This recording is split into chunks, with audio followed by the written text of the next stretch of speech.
you do something every single day for your business, you're good. Like, just keep doing something. Make one t-shirt. You don't get any orders, make a t-shirt for yourself, right? And then if you don't got anything to do, check your emails, you know? And then I always say, like, you can sweep the floor, you can make another shirt tomorrow, but every day just do something on your business. Build it, do something. Just anything. That's shop discipline right there, isn't it? Welcome to Muttering Pines, the show where we fumble our way through the outdoors and try and do stuff with our hands. How's it going, guys? I'm great. I've only had half a dozen beers tonight. Oh, I was just about to pour my first one. Oh, that's a wonderful noise. I'm drinking Red Solo. Red Solo brand beer. I love it. What's in your Red Solo brand? Mr. Far Out Brewing. Oh, nice. The Hefeweizen. Awesome. I am once That's a again good one. drinking ginger ale. Ginger ale. You Yeah. good lad. And Stoned out of your tree. Yeah. No. So fun story. I got sick. It was the weekend that we were supposed to go up to Darren's cabin, and like day 2 of like pissing into the toilet from my bum parts, I decided, I was not in the mood to smoke anything, and so I decided, I wonder how long I can go without drugs, and basically that's just me going, I wonder if I'm a drug addict. Yeah. And so I just didn't do them, and I haven't done them since, and I'm not going to do them till about Halloween. And then if I can make it to Halloween without being miserable, which so far so good, Then you can go then back I'm on not a drugs. drug addict. Yeah, then I'm going to go back on drugs. Perfect. Yeah. That makes So sense far, to have you determined you're not an addict? hmm Well, that's good. Surprisingly, it hasn't bothered me a lick. I thought it would, especially like when I sometimes go for like really long walks in the city here, like 20-ish kilometers. And I thought you were going to say 20-ish minutes. yeah, 20-ish minutes. And 20 steps. it didn't bother me at all. So it's good. Congratulations to me, not a drug addict. Yeah. Well, that's good. Aim high. At least you can handle it. So Well, you know what I really, now that I've determined that I can handle this, I'm going to get into some really hard drugs and see how much I can stand on them. So, by that's time the we head logical out- step. Yeah, next April I'm going to be hooked on heroin. Yeah. Great. Yeah. Well, good for you. Good for you to still drinking ginger ale, even though you're not on the cannabis plant, the devil's lettuce. The devil's lettuce. I love the devil's lettuce. I, myself, tonight, am drinking a mass-crafted beer from Milwaukee. Called... What's the mass crafted beer? That sounds delightful. Well, Isn't that just Budweiser? close. PBR. No, Pabst Blue Ribbon. Right, yeah, of course. The old Pabst. Matt, you'll be happy to know, I think I told you. I can't remember because I'm, getting up there. Scott has finally purchased a quad. I An have a ATV quad. owner. I am, yes. A Guess what's kind? bombardier. A bombardier. So I didn't even Can-Am. know that thing existed. Was that what a bombardier is a Can-Am, or is it vice Yeah. versa? Well, yeah, we We're have going this. to catch so much shit for saying bombardier. Yeah, it's Bombardier, It's but Bombardier, but I say bombardier too. because you're from Manitoba, Because I'm fucking Manitoban, yeah. and language doesn't make it all the way through that province. You would think that would, like, with towns like Portage la Prairie, which is Portage, of course, you'd think that we would be good at saying words like that, but we're just not. We're no good at it at all. Yeah. Anyways, yes, it is a Bombardier Trackster. It is a 500cc. They also are direct drive. They're not belt driven, which I didn't realize. They got a clutch, or say they got a transmission of some type. Yeah. And you have to put radiator fluid in it? Yeah, my dad was yammering about something like that. Yeah. He probably is lying. No, it's there. I saw it. Okay. I was like, "Oh, is this the gas?" He's like, "No, it's where the radiator fluid goes." I'm like, "That doesn't sound like a quad."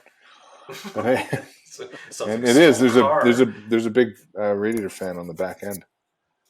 On the back end. I assume mostly it's for you can propel yourself through water. It must be one of those backwards Frenchy things. Yeah. Yeah. Anyway, so yes, I'm the proud owner of a 20-year-old ATV. Nice. Good for And you. you can drive it this weekend. I'm going to drive it this weekend for the first time. Nice. Speaking of this weekend, I'm hoping they're gone, but I have cows again. Yeah, I heard you had 8 cows on your property. I have more now because, I don't know, apparently our place is like rated 5 stars on Pasture Advisor. On Cow Yelp? On Cow Yelp. Oh, that's a t-shirt. Because they just won't fucking... So the guy came in, he came and got his bull, and then his bull came back. And then he came again, and I was like, he's like, okay, I fixed the fence. And he's like, I'm going to come get that bull, because I called him again. And he comes in on his horse. I'm like, yeah, there's also like 8 cows. He's like, fuck, okay. So then they rounded those up, I guess. And then, yesterday I started getting cows on the camera again. And it's great because they're just hanging out by the cabin and probably shitting all over the yard. So that's great. Well, they'll have something to do. Yeah, he figures like 30. What happened was about 30 head got out, and then they're just sort of like meandering their way back through our place. Holy crap! What? Wow! But now he's fixed the fence, so they can't meander home. Correct. Now I have to call him, and he has to come wrangle them every time. So those are your cows now. Well, the story. No, because he knows about them. Well, don't forget there's a finder's fee for every 1 cow or 8 cows that disappears. 1 isn't declared. Right. That's right. The old 8-to-1. I'd just be happy if he just maybe like cleans up the poop. He won't. No, he won't. No. Don't worry, the flies will do that. Yeah, great. The fly apocalypse. Cow Yelp. Cow Yelp. There's a t-shirt. Matt, do you know that our west fence on our property had a breach in it and some of our cows got out? No. Yeah, it was a few weeks ago. I was up there, just me and my son and his friend, and we went for a hike and we got to this gate and the gate was like open and I was like, son of a bitch. I thought somebody left it open, but then when I got close to it, the wire was snapped, and so something had busted through that part, and so we followed it down, and then I saw a fresh cow pie. And actually, that's not true. My son saw a fresh cow pie, to his credit, and I said, well, let's go, track the cows. And so we went down to the creek, and sure enough, a couple of our cows were down there mixing in with the green tag ones from the lease north of us. Mm-hmm. So we went. It's repaired, and they're all accounted for now. We got them all back, but that was a bit scary. So when they have that many cows on one piece of property, how do they account for them properly? Like, other than they don't clearly. Well, so this is Richard, the 8-to-1 rule. Yeah, the 8-to-1 rule is how they account. We lost 30, so yeah, writing some of them off is accounting for them, isn't it? So the answer to that is that Richard prepared for this because he's very old and much smarter than us. Every week, Richard shows up with delicious grain for those cows, and he goes into the corral at the front of our property with that delicious grain and he feeds it to them, and those cows are addicted to Richard's delicious grain.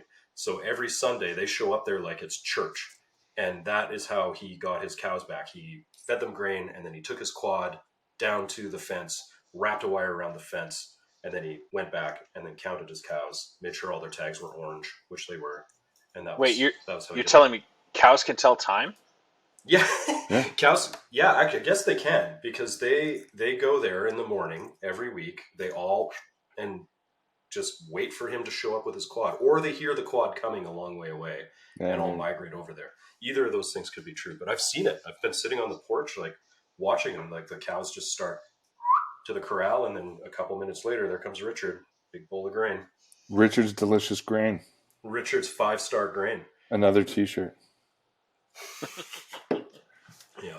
Anyways. Speaking of, let's not ramble on too long, because I like rambling. We've convinced another poor soul to knock their social clout down about 9 pegs by actually coming on and talking to us.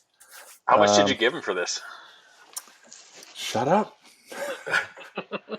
Our guest today is an old friend and old acquaintance of both Scott and mine, who used to work in the advertising field, so didn't have a real job.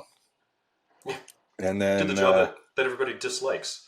Yeah, and then struck out on his own to create his own business, which we're going to talk about today. So our guest today is the owner and operator of Turkey and Pistols apparel shop, Rob. Hey, buddy. Hi, Rob Sawchuk. Rob, Hello, everybody. How are you? Good. Doing great. How are you doing? I'm doing good. Do you have that 5-star grain T-shirt done up already? Oh, yeah. I was marking all those down. Cow Yelp. That one was pretty easy. Cow Yelp. How are things, man? Really busy, but good. Yeah, pretty crazy. I've been growing a beard, not in anticipation for this podcast, just to meet the beard quota, but I haven't had time to do much else, like get a haircut or shave or clean my office. I just actually like turned it around so the madness doesn't look that way, and I organized some sort of, it's been crazy. 4 weeks ago, we opened our own retail store, and we've been just kind of go ever since. That's awesome. So Yeah. this is the online store you originally created. Now you have a physical store, and it's in Bragg Creek. Is that right? Yeah, I mean, the truth of it all is like Turkey and Pistols, which I can see you're wearing the shirt. That's so right. I'm representing. Yeah. pretty legit. It was just an Instagram like hobby shop, right? Like I didn't really mean for it to be. I don't know what it was at first. It was just kind of like watching social media happen, watching Instagram happen, and going like, well, I want to get in on that too. And then kind of wanting a little bit of real hands-on real thing after that. But yeah, I mean, what was that? An Instagram experiment, I guess, is now a retail store in Bragg Creek in the mall beside the Powderhorn Saloon, which is like that's awesome. the legendary Powderhorn Saloon in Bragg Creek. It's where you go for a beer. And I don't remember many a times being there. I mean, when the river came through, it was pretty much the only place to go to. They stood the test of time, so it's pretty cool to be right next to them. And it's big, huge change. And is that the way you say it in Bragg Creek? When the river came through, when you talk about the flood, that's a nice. I guess so. It was. It messed things up. So we moved out here in 2014, right after the flood. It was still recovering, and it was crazy. Like it was a whole transition. And then to watch Bragg Creek become what it is today, the mall's full again, and there's like lots to do, lots to eat, and now lots of T-shirts to buy.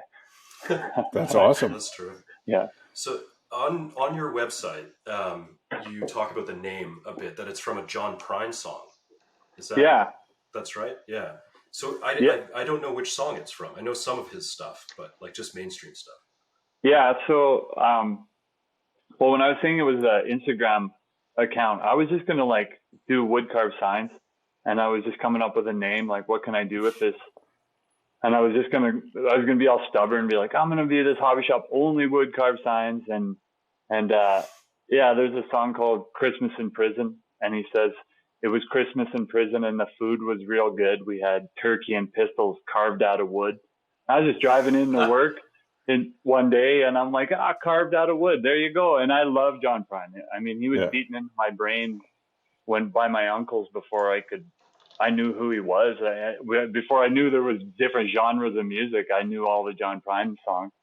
And then later on in life, I kind of came back to him and like rediscovered his stuff. And now that I play guitar all the time, write songs, and he's like the angel of songwriting now. So and then if you call something Turkey and Pistols, all you're gonna do is explain why.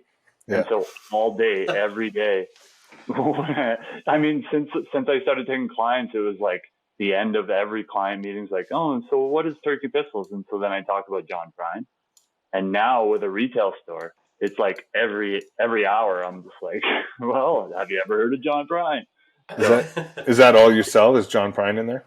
No, just... I will be honest. I have one shirt that's really basic. It says "Listen to John Prine." Yeah. It's pretty popular if you know who he is, right? But I've never tried to rock on his name or draw his photo or anything. I just tried to stay away from it. I thought Turkey Pistols isn't that, I'll just leave that alone. Yeah. And then, so I've never really tried to do anything with him, and I've always had lots of tributes, but I thought, let me just stay away from that. I'll keep these two. They keep the little phrase, and that's about it. So you ever thought of doing a wood carved sign up saying all the things that you just told us? It was like just point to the sign and let people read. Yeah. Well, here's the best part. My wife picked me up this poster from the Oh Boy Records website, which is John Prine's label, which he started in like the 70s before anyone started their own label. He went independent, but they got this poster, and it's got the whole lyrics written out on the poster, so it hangs in the shop, so I can kind of point at it. But nice. Half the time I still got to explain it. So going back to wood carved signs, before I ask you why you decided to start with wood carved signs,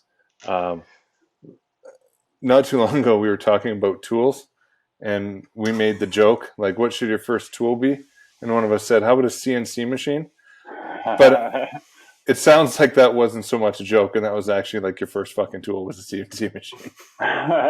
Yeah, well, I mean, that was my first business tool for sure. Yeah. I listened to that. I was gonna comment. I think you should have a hammer. You should have a big crescent wrench and a little crescent wrench, and a multi-ended screwdriver. Yeah. And maybe some pliers, and you're good for like a good set of time. Wait, that's what I think. Can we back up on something? To the podcast. You listened to this podcast. You are the one listener. Hey, Darren, we found the one listener. So now at the end we can say, hey, Rob. Every time. Because he's the only one. I love it. Yeah. No, so, that was it. Like, I started in... So I grew up in Lloydminster, and when you're creative in Lloydminster, there's not a lot of places to have like a job where you can be creative other than sign shops, which is, in the end of the day, was really an amazing learning experience. But it started really small, and I was like, really like, oh, I get to draw signs, but then really you're just at the end of a ladder putting something up or changing a light bulb. Like, it was like a very different sign job from there. But I did start making. What about like custom crop circles? Is that not a around Lloydminster? No, we never do that. No, no, but I had sign making skills that I was kind of always like fell back on, and it was kind of funny. And I thought, oh, one day I'll make a sign, keep making signs. And I got really into on Instagram. I started watching all these guys making 3-dimensional, big, amazing old school signs. Traditional old school sign making kind of came back. Instagram was really cool at the time, like when everything was just kind of like emerging, all the trends again. And my friend's like, you need a CNC. So I, for some stupid reason, bought a build-it-yourself CNC, thinking I could do that myself. And I looked at all the parts and all the baggies and all the washers, and like, what the shit? Like, how did I ever think I was smart enough to do this? Like, there was a point where I'm like, I don't have a soul in Calgary that I could call to help me to put this together. And then by the end of the day, I plugged it into my laptop, and I had to do a bunch of stuff. I didn't know what I was doing in terminal and all this stuff. And then next thing you know, I had a robot in my basement in the form of a CNC machine. And then, that's where it all started. I was like cutting and like learning, because the best part from like my background in design, I knew how to do vectors, right? And so when I realized like, oh shit, it's like literally just prepping sign work, and now you're cutting CNC. I didn't even realize what I bought. Like, I just was making a sign making machine. I didn't think I was making like basically a 3D printer, you know, like you could do anything with it. But I just was making signs, and but even just we have one of yours. You made one for Walter, my son. Oh yeah, when he was born, and it's hanging above his bed in his room. It says Little Walter's Laboratory, and it looks a little bit like a Breaking Bad because his name's Walter. Yeah, we love it. Yeah. And you were just talking about switching to hard drugs, so like this is all coming together here, Scott. Yeah. I mean, why else would you have kids? So they make you meth. Yeah. Well, that was the very first sign like I really made. Like it actually worked. Like it's Yeah. like It's sort of. Don't look into it too close, but yeah, like. But it was fun because I was also experimenting with Instagram, and I was going like, oh, people are just cool. Like people are just into it if I just show the paint, and then I'm painting the process, right? And I should show the paint can open and all the brushes are sitting there and the sign half painted, and people were following that. But it was from like outside of anyone I knew, and all these sign makers were jumping into it. So it like kind of started to get a life of its own by just using Instagram. And that kind of kicked off like this whole like, whoa, this is real. And then out of nowhere, people were just buying like, or sending inquiries about like signs. And it kind of like happened before I was even really like ready to like, oh, I'm not like, it was before even thinking of leaving the industry of what I was doing. Right. Like I was just pissing around with Instagram, and then all of a sudden it happened. That's pretty cool. Yeah, it's the dream, isn't it? Well, my mom asked me to make my dad a crib board coffee table. She saw one online, and yeah. I was like, oh, I could probably make that with a CNC. So I made this little crib board coffee table for my dad for Christmas, and I put that on Instagram. I mean, oh my God, like people were like all over it. And so I made a better version of it. And again, this is all hobby, like after hours on the weekends, just pissing around, right after the advertising world. And I put the crib board table up, a second version, and I just was playing around with like sponsoring a post. Like I did, like it was all brand new, right? Yeah. And I got like 3,000 likes and all of this stuff, and it was real early, and it was like blowing my mind. Like I didn't have that many followers, and all the hashtags were just working one day, and it just was like, what the fuck just happened? And I'm like, oh, like you know, if you get the right thing online, like your whole life can fucking change, right? And I started to follow all these people who were kind of engaging with me, and I'm like, these guys have more followers than my clients. And my clients are like $1 million clients, right? Like you're like, what the fuck is happening? And then that was it. I guess I just kind of got addicted to like seeing what more people would engage with, right? And one by one, yeah. And then I guess I left the industry and then had to really go out full at it. But yeah, that was where it all started, really. Just a couple of silly projects on Instagram. What That's was awesome. this CNC you bought? Like, was it a kit or no name or Well, what was it? it was very early from Inventables online. They're based out of Chicago. So I was looking for CNCs, and I was like, oh man, they were like $15,000. I'm like, oh, like in super industrial. And then I stumbled across like a young tech company that was building CNC kits to send you, and they put all the baggies and they had instructions and YouTube videos to put it all together, which I didn't find the first time, unfortunately. What the fuck am I doing? The 21st century of not following the instructions is not YouTubing something now. No, yeah, I did that. I didn't YouTube that. It was, but yeah, they're really cool. And so now they've really built this really cool, like low budget, really easy to use CNC. It's really powerful.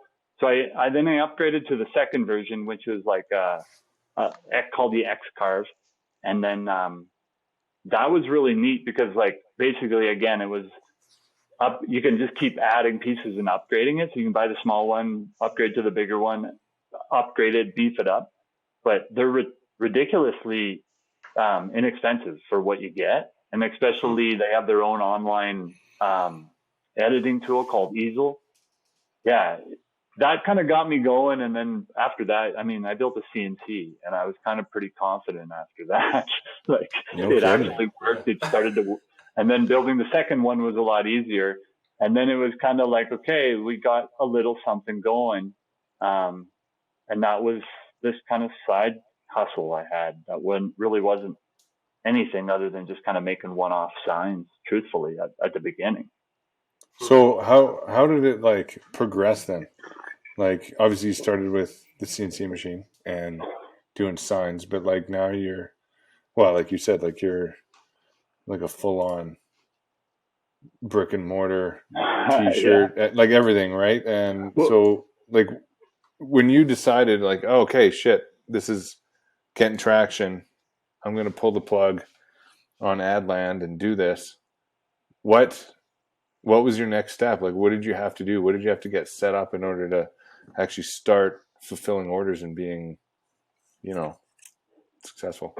well, there was a bit of a transition out of like what I noticed. Like I wasn't getting the wood carved sign, so I was kind of stubborn. And I will say I was stubborn. Like I'm going to be a wood carved sign, only that. And then I was getting like, well, can you do vinyl on the windows? Can you do this? Can you do that? And like I had a vinyl cutter, had all these pieces, but I had built up all the tool sets, so I kind of was able to be like, well, there's kind of no reason not to do it. Mm-hmm. Other than being a creative director at a very successful advertising job that should not be wasting his time doing this on the side. But for some reason, I just kept doing it. But everybody kept asking for t-shirts more than they were asking for these beautiful wood carved signs that I was trying to make. And I used to be in apparel. Most sign shops have this kind of weird silk screen kind of like weird hand in hand thing. So I kind of learned the skill early on. And then I had a clothing line with some friends called Good Child back in the like kind of 2010-ish area, maybe earlier than that. And it was kind of a fun cult thing in Calgary. And so I kind of said, well, I know this world and I know that world. Why don't we just get some equipment and maybe we can kick it off? And so fast forward, long story short, my wife's health wasn't the best, and I kind of took some time off, and we were sitting there uncomfortable about like no income. And I said, well, we need some sort of side hustle, some sort of passive income of some kind. And so we talked about leasing a director garment printer, which we could just run t-shirts, low run, maybe do an e-commerce site and just do, one-off stuff. And we'll do this little hustle in our house. And so I researched it, and without seeing one or anything, I leased a direct to garment printer, the top of the line one you can get in the industry. And I had it shipping to my house without actually even seeing one like in person do a t-shirt. For some reason, I thought this is what we're going to do. And then I freaked out about the monthly cost of it. But next thing you know, I just took one job after another job, experimented with this t-shirt, and the t-shirt business just order after order after order took off. And then that was it. Like that was the point where it was like becoming, oh crap. Like I have two really, really busy jobs. And I remember when that was starting to wind up, because at the time you were working with my wife, and I remember her coming home one day and saying, Rob's been making t-shirts. And the thing she said to me about it though was, you wouldn't believe the quality of these things. And I was like, really? Like, and she's like, yeah, like he can print unbelievable detail onto cotton with this machine he's bought. So is that still like is that part of your secret sauce? Is like, if you can design it, you can print it? Yeah, well, it's kind of, I don't know what it is. Like, I guess part of it, when I first had a clothing line, I knew how to pick a great t-shirt. I knew, let's go find this great white shirt and this great blue shirt and this great black shirt. And they're all from all these different lines. So you kind of like go sourcing for one. But truthfully, I did enough research. I'd ordered some shirts online. I tried to do a little fulfillment online thing. And the quality was like what you're saying, like, wow, this printer really is amazing. I couldn't believe it. It's a pretty quick turnaround. So when we got it though, it blew my mind. I'd never seen a t-shirt get created so fast, so perfectly, and so beautifully in like 5 minutes. And it was like sitting in my basement, and all the anxiety I had of like, what the hell did I just do? It kind of softened. I wouldn't say it went away, but it was like, holy shit. Like it is crazy. And I will say, like, I've used Photoshop since I was 16. Like I started so early that like I know it like secondhand, right? Like it's so easy. But it's bananas that you can just basically print right out of Photoshop onto a garment and be like, unbelievable. It's 1200 DPI, 1200 DPI. Like it upgrades. Like if you give me a low res file, it somehow comes out amazing. Like it's awesome. And then of course there's a lot of there's a lot of things I had to learn along the way, the process and everything, and finding the perfect way to do everything. But yeah, it's out of the box. It's pretty hot. So what is this? What is this printer? Is it a big inkjet printer, or is it a silk screen, or what? What is this machine? Well, the best way to describe it is almost like an inkjet printer. It's like I always say it's like your desktop bubble jet printer, and it has a platen much like a silk screen machine. And you slide your T-shirt in, but then it takes it into the printer. But it's a big, giant, oversized desktop printer that just prints right onto the T-shirt. Full textile ink, so it's high industrial, high quality textile ink, and it's much like silkscreen. It's water-based CMYK, and then there's a white underbase that we do or do not use on certain items. And yeah, it's like I said, it takes all these jobs that are normally in a silk screening shop and takes them into one place. But it does have a different look and feel, but it is pretty great. What's the difference between a silk screen and that machine? I've only ever seen a silk screen machine. I've never personally seen one of these desktop things. But what's the difference in the quality of it? Like you said, is the resolution and the print quality is amazing, but is there a textural difference? What's the difference? It's a little bit of, texturally, yeah, like sometimes silk screen will be really thick and hard on top of the shirt, where sometimes this kind of blends right into the fabric. Oh, so that's what it is. Okay. Yeah, so the one I'm wearing right now is a full color. There's 11 colors on this shirt. And so for any type of silk screen, you'd actually have to make a screen for every single color. And then that's when you're starting to need a 14 color automated press.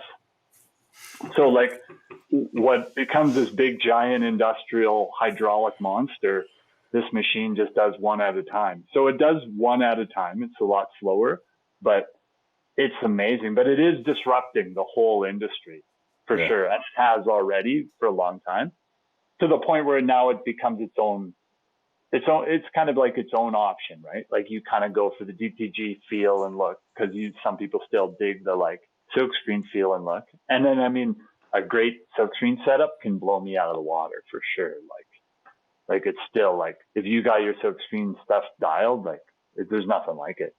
But what do you like when it comes to people oh, I really want it, in the end, who gives a shit? I think aren't people just buying the shirt because it's fucking cool? Because the design is awesome. Yeah. Truthfully, I can honestly say for everyone ever listening, even if I re-listen to this, it's just you. For you later. No, but I think a lot of people are overthinking their merch right now. So merch is super popular, right? It's kind of an Instagram thing, or if you got a podcast or YouTube channel, merch is part of the game, right? People overthink it a lot, and they want it to be dialed, and they want it to look like this and look like that. And I'll tell you, the customers don't care. They just drunkenly 2 pints later, I got my shirt. Yeah, I'm out of here, right? I haven't done that yet. You can't tell me I'm drunk. Midnight tonight, Rob's going to get some orders from Matt. That's right. And then he's going to have special instructions, which is all spelt dumb. Fucking Matt, you're a retard. Can you silk screen this twice for me with your inkjet? Fuck. Yeah, but you're right. There's a lot of overthinking it, but when it's just cool, it's cool, right? So, but I was able to do a different option, and again, I downplay I make it sound like a little desk-jet inkjet printer, but it takes 4 guys to move it, and it's in my basement. I don't know how I'm going to get it to my new shop, and I got 2 of them, and they're both stuck in one room. and they cost more than my truck did. So, Oh, Shit. wow. yeah, So- so we really went all in, and that was kind of the other kind of anxiety thing. They were kind of $30,000 a piece. So, but that's when it was like, if we're going to do this, we may as well get the right one, right? And then they should really be able to turn it over. But we thought we'd be doing low run, and that was what we were offering at the beginning. So we were doing like low runs of 20, 30s. I did most of the small breweries, especially when they were really small and starting out. I'd help them out a little bit, and then eventually they all outgrow me, and that's totally fine. Like, they kind of like, I can't keep up with kind of what they were doing. Mm-hmm. And we were all surprised. We were all just going like, what? So I got kind of like accidentally thrust into the Alberta beer scene while it was blowing up.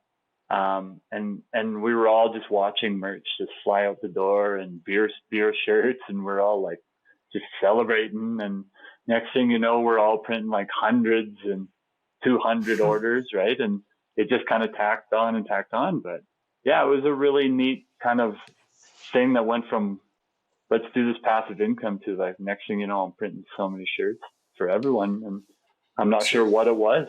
So You said a little bit earlier that a big part of it is sourcing shirts. So like finding the good white shirt, the good blue shirt. What about the ink? Do you have to go and source that? Like, what's that like? Well, it's kind of like, I've only stuck to everything right down to the T, to stuck to the brand. So I use a Big Brother direct-to-garment printer. So I use the Brother ink, the Brother pre-treat, everything like that. And the reason why I say that is because when you get into this industry, everybody's trying to tell you like, oh, you need to use this ink. You need to go try this stuff. That stuff's garbage. You're spending too much on that.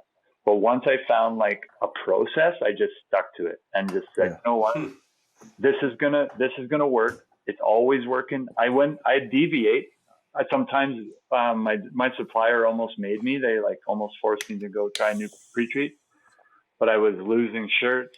Like I would lose like 30 shirts because the pre-treat didn't work right.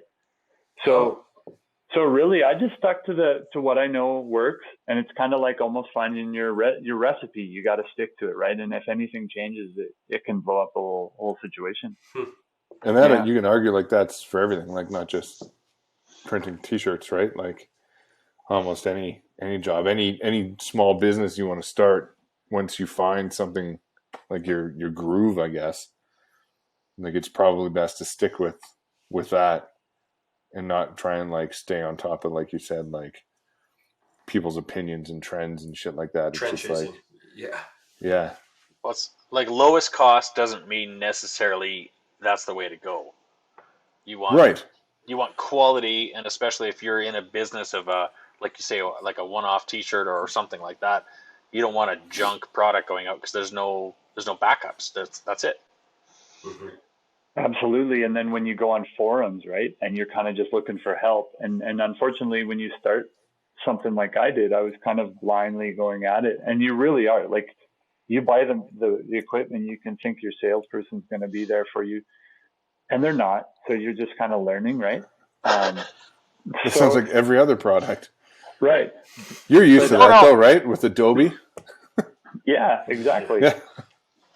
But yeah, so then when you're out there tracking forums, you're like, no. So you just stick to what you know. And then my salesperson tried to like switch me over to something else. And I shouldn't say the salesperson. I just because I was always able to go and get what I needed. But I did say, like, if you're switching me from one pre-treat to another, it's like switching flour to a baker, right? Like, you can't do that to them. They've planned it this whole way. It's timed. It's temperature. It's everything. So that's a great reference. When you're cooking T-shirts and curing ink, it is about time, temperature, everything, and the amount of pre-treat you put down. So, and amount of ink and all of that. So the moment something skews, you could lose a whole project. So when we're talking about, I was hoping that I would only lose one shirt, but I was starting to do like orders of like 30s and 50s and 60s. And when you damage 30, $30 t-shirt or $30 sweaters and you can't do anything with them, it is a lot to deal with, right? Like it's a hard learning curve. So I'll tell you, the cost of trying to run a business like this and experimenting from scratch it was pretty costly, but yeah, you can't send your customer garbage. So, you just swallow it and figure it out. And then you want to choke someone in the chain that told you to try something different, but you can't. You just go ahead and redo it again, right? So then it you start out, you buy the equipment, you learn how to do it through forums, you're putting it together based on baggies from Chicago, and then one day it's big enough that you're like, I need a physical store. How did that, when did you get to that decision point? Well, we kind of always had this as the vision for the direct garment printer. To become a wholesale printer was kind of it was kind of an accident. It was kind of one project after another, momentum, that sort of thing. But then COVID hit, and it was kind of like wholesale was really the number one focus. It was the number one business. I could do it all the time. I'm at home already anyways. So it really put it slowed us right down. We really wanted to be doing what we're doing now. When we first bought the direct garment printer, I thought, wouldn't it be cool to just move it into a space, print local t-shirts, print to order for the wall, and then maybe print to order out of the shop, right? So fast forward to where we are, and about 2 months ago, I finally, after a long summer of trying to get someone to rent me a place, I secured a spot, and it was, no joke, 2 months ago. And I'd kind of given up. I started in May, and by the beginning of right before September, I was like, that's it. Like, I don't even know what I'm going to do. And I emailed someone. I'm like, where do I have to go? And then bing, bang, boom, a week later, I'm signing a lease like a madman, not really understanding what the hell I'm doing. But that seems to work out for you every single time. Yes. Every time. I don't know. We'll see. But stick to the process, right? Don't know what I'm doing. I'm just going to do it. Oh, it worked out again. You don't want to bake it too long. You just want to go. But yeah, so when I say that, I'd thought about it for 8 years, but it was like finally a lease. And then and every time I would look at a different space, the whole idea would change, because I knew that I just didn't want to move a print shop into the mall in Bragg Creek, because that kind of is not helpful for the community to just have a business that doesn't serve the community too much, right? Yeah. And I really had a vision of more something fun in my own apparel store, and add some music to it, and just really kind of make a really eclectic, cool store. And I was just even thinking I just need a pop-up space to get rid of some of the sample stuff I had here. I had 4 years of shirts to print, right, and sell. Mm-hmm. So I was just so excited to go. Yeah. So I was saying we survived 4 or 5 years of a wholesale company, printing some fun stuff, having some fun on Instagram with my own designs. But the vision was, get into space, sell direct to consumer, and see how the custom part of the wholesale business shakes out after that. So when you were getting orders, obviously you'd get them probably through your website and Instagram and people texting you or whatever. Well, how did you handle fulfillment and shipping? Do you just, because I know the little bit I've looked into, Canada Post or UPS shipping, it's almost not worth it to the customers. Here's your $30 item and $18 in shipping. It's fuck. Right.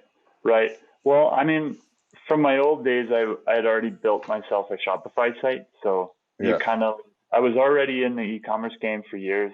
And I kind of knew that shipping is kind of one of those pills you either swallow as a free, you give free shipping, or you just say your customers suck it up, and that they realize that Canada. What's nice is with Shopify, you just let Canada Post give them the cost and go, oh, there you go. You live in Halifax and you're ordering from Vancouver. It is what it is, right? Yeah. But I mean, when I first launched, I did play the whole game of like free shipping on t-shirts, right? Because like who's who's really going to order from this random guy and this brand new place? But people were randomly ordering one at a time. But I will say I was never successful selling t-shirts online. In my previous Good Child days, for some reason, we did pretty decent. Early e-commerce game, and people paid the shipping. It was unreal. Like for some reason, that brand had a early e-commerce game. After that, I mean, even my clients, they wouldn't sell. But here's the interesting thing I found: like big brands, beer brands, they wouldn't sell online e-commerce. But if they had them at the tap room, they'd sell like all on a Saturday. So what's really interesting about apparel and t-shirts is like it's a touch thing. The moment they touch it and they're into t-shirts, it's like, oh yeah, I'll go. But ordering online still, I think, is a little skeptical for people. But yeah, at the other end of it is like, yeah, still shipping and e-commerce and everything. I think it really is still a hesitation for people. When I see people that do abandoned carts on my website, like you kind of go, yeah, I bet, that $30 t-shirt turned into a $55 t-shirt doesn't feel as cool, right? Right. Yeah, I agree. Yeah. But they'll buy a $35 one in your tap room or your cool store, or some chump standing on the corner with a cool shirt. They'll buy it. I don't know why. I always say that. Just stand on the corner with 50 shirts and you'll sell those. So other than mass volume, what is a company like Amazon? How do they swing the big dick and be able to get shipping for, you can ship a 50-kilo pack to my house for $1. Like I don't understand that. And It's the big dick, Matt. yeah, but to ship a T-shirt which weighs nothing. Oh yeah, so like $18 for a T-shirt. Sorry, what's going on with that equation? With Canada Post, as far as I can understand, it's really just volume of the package that you're sending. So if the package gets to another size, it kind of is what it is. Weight does have something to do with it, but like it's kind of this, and then distance. But like at one point, it was okay, like they would get it across to like Edmonton in one day, and it was fairly affordable. But I mean, fast forward COVID time and fuel costs, and now there's like fuel surcharges that get added to all the shipping, and it was crazy how much it jumped. Like I will say the supply chain, and then so I was always on the other side of this, right? We would always dream up all these great ways to get customers and da da da. We never thought about supply chains and cost of materials and all of this stuff. And so now I was in COVID looking for shirts, supply chain costs are starting to go up. And yeah, like you started to see how it would really affect an online sale. So now your shirt just went up, your shipping just went up, right? Like, yeah, I mean that there was a little bit of a heyday of like e-commerce at the beginning of COVID, but I don't know. I think it has to have leveled out, Yeah. So do you still do your wood carving signs? Well, I mean, wood carving signs and fresh ink just didn't go together too well anymore. I'm not kidding. We at one point had a huge run of t-shirts while I was making two beautiful three-dimensional signs, or I was trying to make them beautiful anyways, but they were so intricate. And I was like, sawdust and ink. This is not going well. Not a good combo. No, wow. But the best part is my dad came down and he was like printing shirts, and I was in the garage cutting MDF, just sawdust everywhere, right? Like, and so we made a go of it. But yeah, we really had to put a focus on the business, and I mean that was a part of it too. Is like maybe look to where the money was really coming from, and the money was t-shirts. The signs were becoming a bit of a distraction and overtaking the shop. And then I really was saying like, this is two different businesses. We either got to go apparel or we got to go with signs. And the apparel was just taken off. And then Right. it was just one or two like 3-dimensional signs. And it felt like it was really becoming this, like, it was just this me forcing it. I'm like, no, we're still a sign shop. And I was kind of loving it as a hobby, but I felt like it was a distraction. So we kind of put it as a pause. So you've done signs, moved to apparel, moved into a physical store. You have an idea what's next? Where are you gonna get? Because you don't seem to stay still very long. Well, I mean, to be honest, like we got to figure out how wholesale was going to work, because it was taking up a lot of my time. My wife's health wasn't going the right way. So I had to figure out, make sure I'm not like overthinking other people's lives and timelines and priorities that aren't really mine.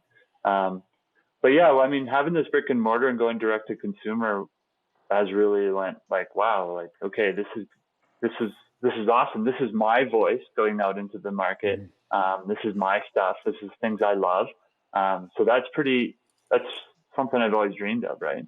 And then we have a budding music store inside there. So no kidding. We have brand new vinyl and lots of vintage vinyl, and we're going to keep growing music.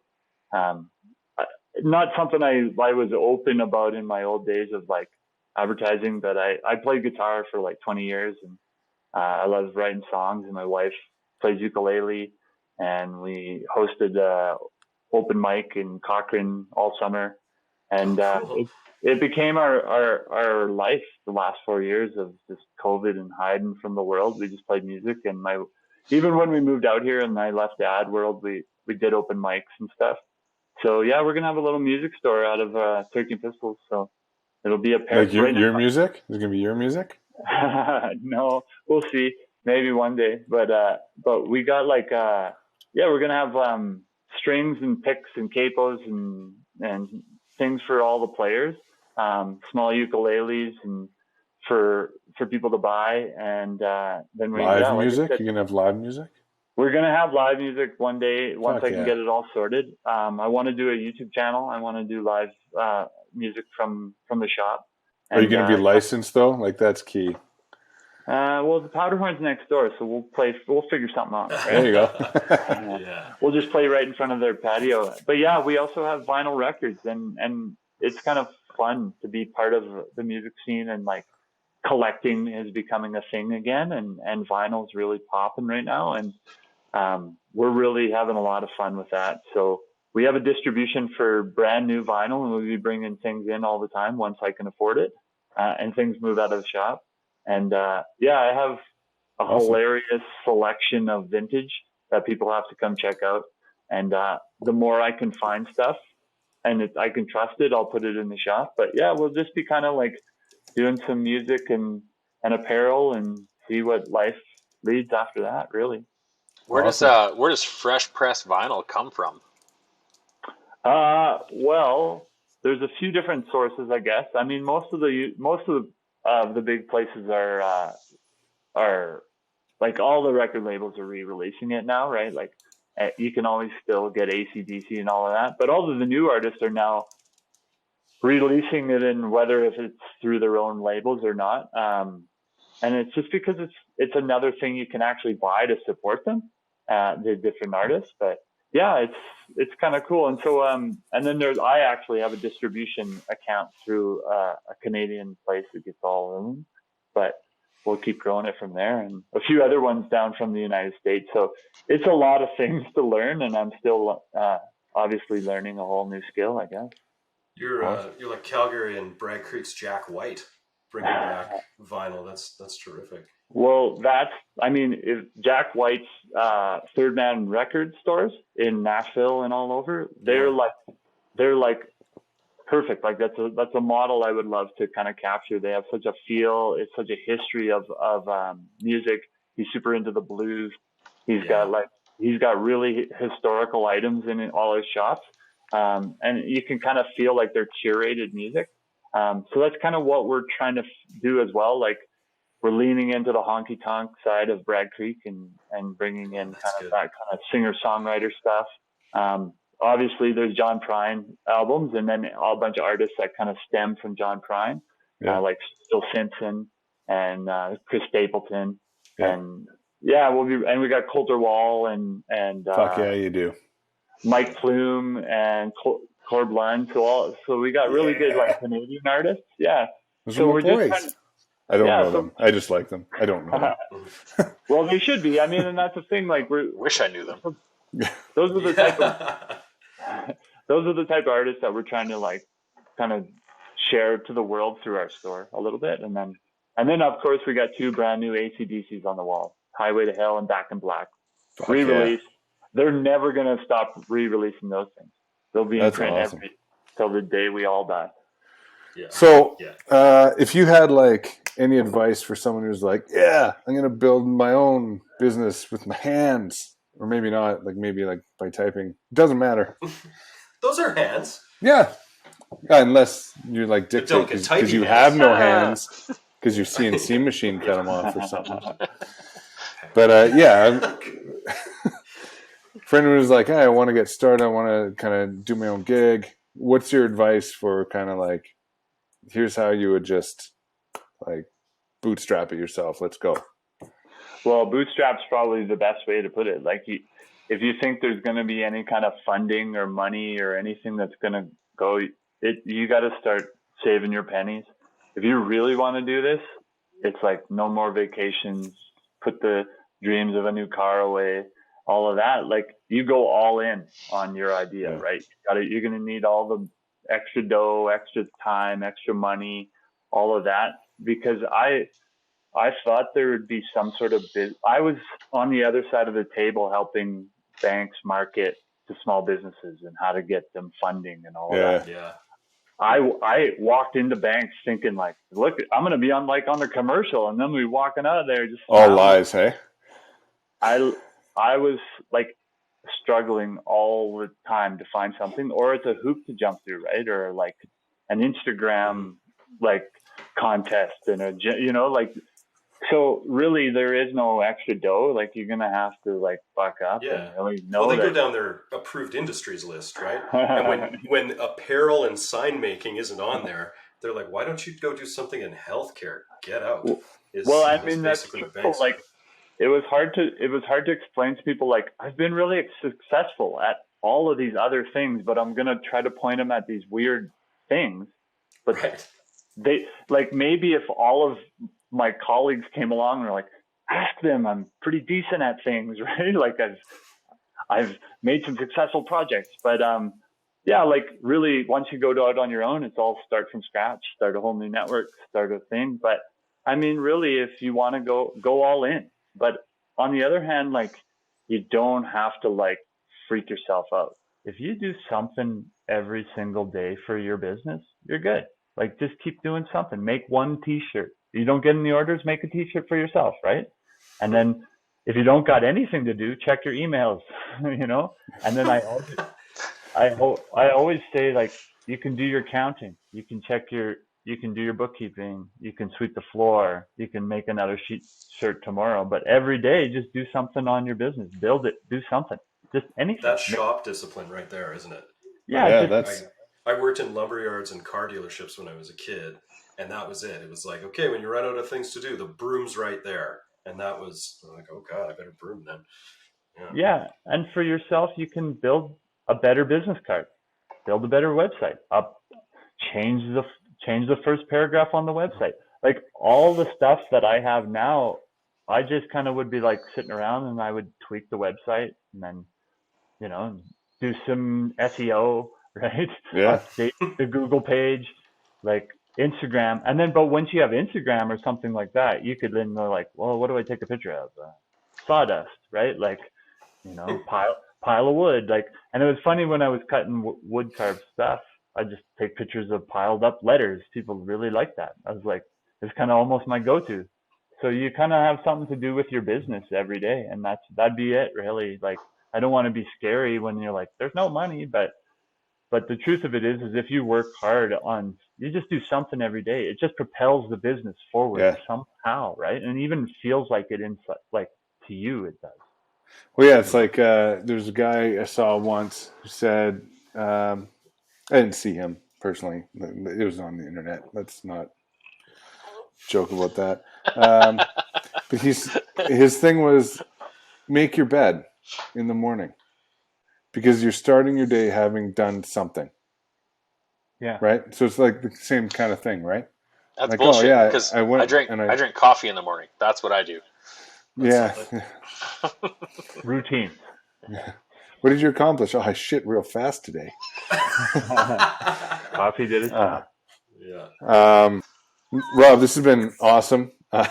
Thanks for actually agreeing to come on here, and even more, thank you for actually listening to some of the episodes. I know we joke about it, but I mean, like, it means a lot that someone actually like listens and isn't like dead from throwing up or boredom afterwards. So it's good. It's good to see that you still came on after listening to it. I like the branding too. I like it. It's pretty dope. I like the logo and stuff. Oh, thanks. But you know what? I will say before we go, like, I think sometimes I do want people in our or the past industry that I was in and the industry you're in, is just like sometimes when you realize like you have your own idea and you take your evil skills that we've been, giving out for free into the industry and you point it at your own idea, it can work really well. So yeah, keep up what you guys are doing with your podcast because you have all the skills to market everything, right? So once you get your own thing, Well, thank you. That means a lot to us. He thinks we have skills. Yeah. Scott, don't ruin it. As the only guy that's not in the advertising industry, I felt that as a slapper on the face. What are you saying is you're the only guy with an actual job that means something in the world. We just make people buy things that they don't actually need. And you're like, hey, the world needs this, and I built it, and now it's being used. I like to think myself as a fine tailor of lies. Yeah. Oh, that's quite the suit you're wearing. Thank you. Rob, thank you so much. It's been a blast. Thank you. Thanks, Rob. And we'll come visit your shop. Yeah. Yes, please do. Out in Bragg Creek, next to the powder room. Next to the powder room. We'll visit both. Let's be honest. Absolutely. Awesome. Thanks a lot, Rob. Thanks. Bye. Good night. Hey, nobodies, and now Rob Sawchuk. We've got merchandise, t-shirts, hats, even a cup. Check it out at mutteringpines.com. Also, don't forget to follow us on Instagram, TikTok, YouTube, Spotify, Apple Podcasts, wherever you listen to your favorite stuff or watch useless shit. You'll find us there.